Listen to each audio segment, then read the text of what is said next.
Afethu wena fethu ukhuluma kanjena fethu yazi fethu sisuka kude kabi nawe kade sasiphusha uzongilahla lana fethu evasithi awungeke fethu hayi kodwa kulungile fethu kulungile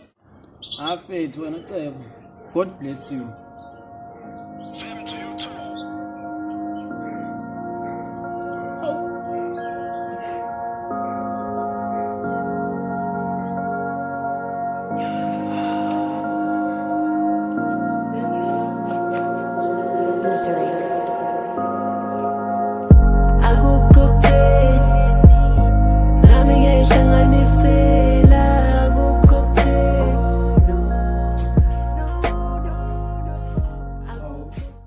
Ndoda wakalana manje usafunda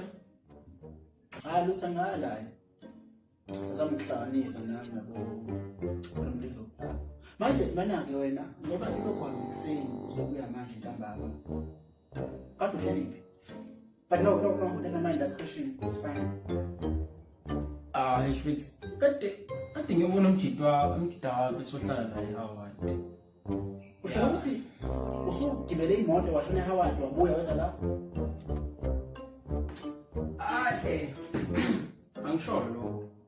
i-opposite iyangena noma liyaphuma imali yakhe yini ukuthi nalo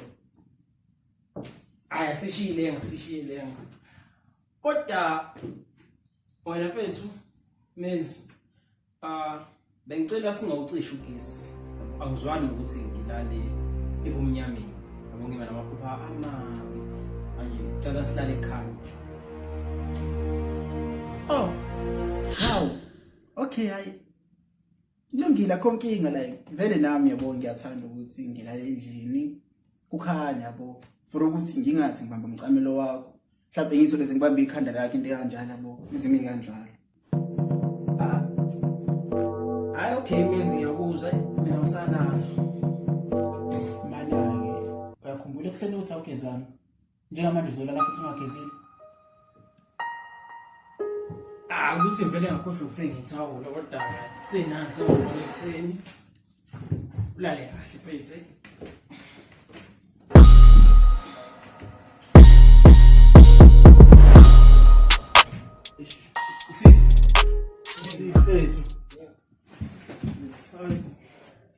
sorry but uvusa buka phela bethatha umphethu wami unenkinga anginakanga manje ngicela undalise ngizozama ukuthi ngibacela ulungise kusasa ulala nami ya ngiyacela ayike indlela ngiyacela wethu ngiyacela bra ngicela okay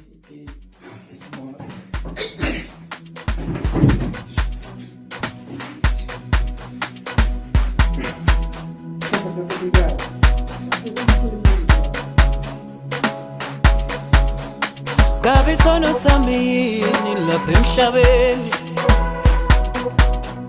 abaphezulu yezihlalo nezinkulu zosemhlabeni sile phela manje awuqolani khohle lokho sengiqokile manje yazi isikhathi sihamba kumele senze nanetha umsebenzi ngenzeni menzi kahle kahle ukhuluma ngani senzeni